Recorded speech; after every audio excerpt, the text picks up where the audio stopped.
पंजाब के किसान अपनी मांगों के लिए फरवरी से शंभू बॉर्डर पर मोर्चा लगाकर बैठे हैं। अब किसानों ने पैदल दिल्ली जाने का ऐलान कर लिया है। शुक्रवार दोपहर करीब 1 बजे संगठन से जुड़े 100 सदस्य शंभू बॉर्डर से आगे बढ़े। पुलिस उन्हें आगे नहीं जाने दे रही थी। वहीं शंभू बॉर्डर से किसान शुक्रवार 6 दिसंबर को दोपहर 1 बजे दिल्ली के लिए रवाना हुए, लेकिन करीब 2.5 घंटे बाद किसानों ने मार्च टाल दिया। बता दें कि किसान नेता सरवन सिंह पंधेर ने कहा कि सरकार बातचीत के लिए तैयार है, इसलिए हम कल तक इंतजार करेंगे। हम सरकार से टकराव नहीं चाहते। हमसे केंद्रीय कृषि मंत्री शिवराज सिंह चौहान बात करें। केंद्र वार्ता करेगा तो ठीक, नहीं तो रविवार यानी 8 दिसंबर को दोपहर 12 बजे 101 किसानों का जत्था दिल्ली कूच करेगा। वहीं पिछले 9 महीने से कैंप लगाकर बैठे किसानों ने दोपहर 1 बजे 101 किसानों का जत्था दिल्ली रवाना किया था। किसानों ने बैरिकेड और कंटीले तार उखाड़ दिए। वहीं इस पर हरियाणा पुलिस ने उन्हें चेतावनी दी और आंसू गैस के गोले भी दागे गए, जिसमें 8 किसान घायल हुए हैं और 2 की हालत गंभीर बताई गई है। वहीं इस मामले में राहुल गांधी ने कहा कि किसान सरकार के समक्ष अपनी मांगे रखने और अपनी पीड़ा को व्यक्त करने के लिए दिल्ली आना चाहते हैं। उन पर आंसू गैस के गोले दागना और उन्हें तरह तरह से रोकने का प्रयास करना निंदनीय है। वहीं किसानों के विरोध पर हरियाणा के सीएम नायब सिंह सैनी ने कहा कि किसानों का मुद्दा राजनीति का विषय नहीं है। पीएम मोदी ने हमेशा किसानों के पक्ष में काम किया है और हमेशा ऐसे फैसले लिए हैं जो उनके लिए अच्छे हैं। देश में किसानों की मौजूदा स्थिति के लिए कांग्रेस जिम्मेदार है। कांग्रेस नेता तख्तियां उठा रहे हैं, लेकिन उन्हें उन तख्तियों के पीछे अपना कार्यकाल देखना चाहिए था। विपक्ष को इस मुद्दे पर राजनीति नहीं करनी चाहिए। वहीं हरियाणा के कृषि और किसान कल्याण मंत्री श्याम सिंह राणा कहते हैं कि पंजाब के किसान लंबे समय से शंभू बॉर्डर पर विरोध प्रदर्शन कर रहे हैं।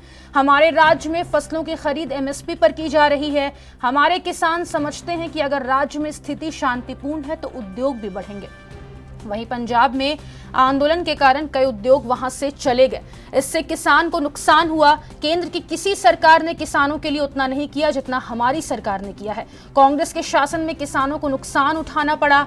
वहीं हरियाणा के मंत्री अनिल विज ने कहा कि क्या उन्होंने अनुमति ली है? उनके पास दिल्ली जाने और वहां बैठने की कोई अनुमति नहीं है। अगर उन्हें अनुमति मिलती है तो उन्हें अनुमति दी जाएगी। वहीं शिवसेना यूबीटी सांसद प्रियंका चतुर्वेदी ने कहा कि यह बहुत दुर्भाग्यपूर्ण है कि किसान संघर्ष कर रहे हैं और भाजपा उन्हें अनदेखा कर रही है।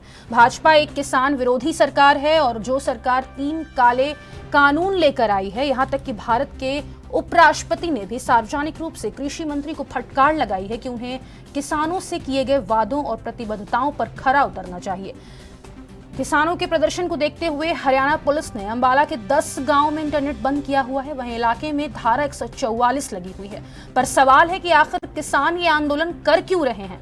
क्या है इनकी मांगे? आइए इसके विस्तार पूर्वक चर्चा करते हैं। आपको बता दें, किसानों की मांग है कि सभी फसलों पर एमएसपी न्यूनतम समर्थन मूल्य तय हो।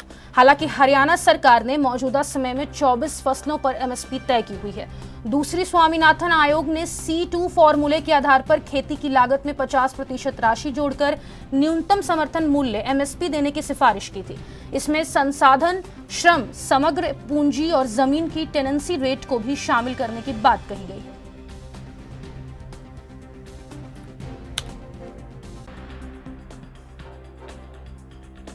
दिल्ली में जाकर बैठने की इजाजत नहीं है। कोई कार्यक्रम करना होता है उसकी इजाजत लेनी पड़ती है। कोई एजिटेशन करना होता है उसकी इजाजत लेनी पड़ती है। हम भी अपने शहर में भी अगर कोई धरना प्रदर्शन करते हैं तो प्रशासन से इजाजत लेते हैं। तो इन्होंने तो ले नहीं रखी इजाजत। तो इजाजत ले लें, फिर तो इनके जाने पर विचार किया जा सकता है। जब तक इजाजत नहीं है तब तक कैसे जाने दिया जा सकता है? ये यहां से जाएंगे फिर जाके हरियाणा में बैठ जाएंगे। पर जिस तरह से इनकी मांगे हैं सर, आप किस तरह से देख रहे हैं? मांगे हैं तो उससे बातचीत हो रही है ना। सुप्रीम कोर्ट की अथॉरिटी बातचीत कर रही है उनके साथ, या पंजाब की सरकार करे उनके साथ बात। पंजाब की सरकार जिसकी धरती पर बैठे हुए हैं उन्होंने तो कुछ ही नहीं किया। उनको जाके नेगोशिएट करना चाहिए, बात करनी चाहिए। बट उनका इस तरह से उग्र होना आपको लगता है कि नहीं होना चाहिए? नहीं, आंदोलन में उग्र होने का क्या मतलब है? हिंदुस्तान की तो पहचान है कि गांधीवादी तरीके से आंदोलन किए गए सारे, और उनको एक्सेप्ट भी किया गया। तो उग्र होने से तो कुछ नहीं होता। तो इस तरह की हिदायतें और अम्बाला प्रशासन द्वारा दी गई है अभी नेट बंद करना, आपको लगता है इन सब नहीं दायित्व यही है, वो सीधी सी बात है, सिंपल सी बात है, हर आदमी के समझ आने वाली बात है कि आपके पास इजाजत नहीं है। इजाजत ले आओ तो चले जाओ, इजाजत तो है नहीं इनके पास।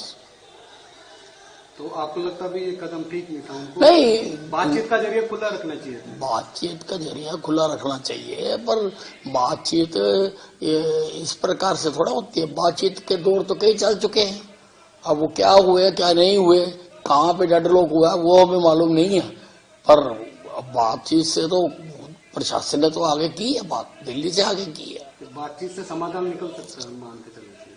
नहीं, अब क्या ये कह रहे हैं बातचीत में, वो तो सुप्रीम कोर्ट ने कमेटी भी बनाई इनकी, अब उसमें क्या हुआ क्या नहीं हुआ उसकी जानकारी देखिए। अभी तो इसके ऊपर क्योंकि मैं सुबह का यहाँ बैठा था, मुझे जानकारी नहीं है, परंतु मैं ये कहना चाहता हूँ क्योंकि आदरणीय नरेंद्र मोदी जी ने किसानों के हित में जो कदम उठा रहे हैं और जो उठाए भी हैं वो लाजवाब कदम उठाए हैं। आज तक के इतिहास में किसी सरकार ने ऐसे कदम नहीं उठाए कि किसान को मजबूत सशक्त करने का काम। पहली बार अगर जिस गति से नरेंद्र मोदी जी ने किया है, अगर उस गति से जब से देश आज़ाद हुआ है किसानों के बारे में इतनी चिंता होती, मेरे ख्याल से आज ऐसी स्थिति ना आती, क्योंकि मोदी जी गति से किसान को मजबूत सशक्त करने में लगे हुए हैं। और हमारी डबल इंजन की सरकार हरियाणा के अंदर भी, जैसे हमने कहा है कि हम किसान की 100% फसल हरियाणा के किसान की एमएसपी पर खरीदने का काम कर रहे हैं और करेंगे। हमने ये बात कही थी, परंतु हम कर रहे हैं। हमने 14 पीछे फसलें किसान की एमएसपी पर खरीदी, अब हमने 100% फसलें एमएसपी पर खरीदने का निर्णय लिया है। लगातार किसान सशक्त और मजबूत हो, उसके लिए हमारी सरकार आदरणीय मोदी जी निरंतर काम करते रहते हैं, प्रयास करते रहते हैं और उसको लेकर के हमारी सरकार की सुननी चाहिए। मतलब पंजाब के किसानों की पंजाब सरकार सुने सर, मतलब नहीं, बिल्कुल सुनना चाहिए, बिल्कुल सुनना चाहिए, वहाँ की सरकार को भी सुनना चाहिए। पंजाब के किसान ही हैं जो कुछ करना चाहते हैं, हरियाणा का बार नहीं है सर, नहीं है बॉर्डर पर और वो नहीं आगे बढ़ रहे, लेकिन हरियाणा के किसान है सर। नहीं, देखिए मैं पंजाब के मुख्यमंत्री को कहना चाहूंगा कि वो जाकर के किसानों से वहाँ जाकर के मिले, उनसे बात करें, उनकी कोई जो समस्या है उनकी सुने, वो सुननी चाहिए। और अच्छा है कि मान साहब उनकी बातों को सुनेंगे, तो क्योंकि किसान को अगर कोई दिक्कतें आ रही हैं उनकी बात सुननी चाहिए उनको। हरियाणा के विपक्ष को सर संसद में हरियाणा कांग्रेस प्रदर्शन किया है सर, कांग्रेस के 5 सांसद। It's just so unfortunate that the farmers continue to fight and the Bharatiya Janata Party continues to ignore them. It is an anti-farmer government. It is a government which brought in 3 black laws. It is a government which saw the death of over 700 farmers. It is a government which saw the Lakhimpur Kheri deaths, which had the involvement of some BJP leaders. And they were forced to take back the anti-farm laws despite calling them Khalistanis, Pakistan sympathizers, terrorists, and God knows what many words were used for them. And even today, whatever commitment was made to them, whether through MSP, through ensuring that their farmer incomes better, their lives become better. In fact, even the Vice President of India has spoken to the Agriculture Minister, has publicly rebuked him that he should live up to the promises and commitments made to the farmers. देखिए, समूह border पे और भी 1-2 border पे काफी समय से पंजाब के किसान बैठे हैं। इसी दिक्कत को, आवाजाही की दिक्कतें जो हुई, सुप्रीम कोर्ट ने भी इस पे कमेटी बनाने का एक निर्णय लिया था, जिसमें नवाब सिंह जी हमारे पूर्व जस्टिस हैं, उनको अध्यक्ष बनाया गया था और उनसे मिलकर कोई समस्या का समाधान निकालें। तो उन्होंने अपनी एक रिपोर्ट तैयार करके 22 नवंबर को न्यायालय में सबमिट करा दी थी। अब तारीख 13 लगी हुई, आगे कोर्ट का क्या फैसला आएगा तो 13 को पता लगेगा। लेकिन किसान भाइयों ने कोई बात समझ लेनी चाहिए भी, एमएसपी का जो सिस्टम है वो तो हमारे प्रांत के अंदर अच्छी तरह से सारी फसलें एमएसपी पे खरीदी जा रही हैं और गारंटी के साथ ही खरीदी जा रही हैं। कोई ऐसा नहीं है, कहाँ भेदभाव का कोई उसमें कोई गुंजाइश नहीं है। जहाँ कहीं फसलों के साग सब्जी के रेट कम है, भाव अंतर की भी व्यवस्था है यहाँ पर देने के लिए।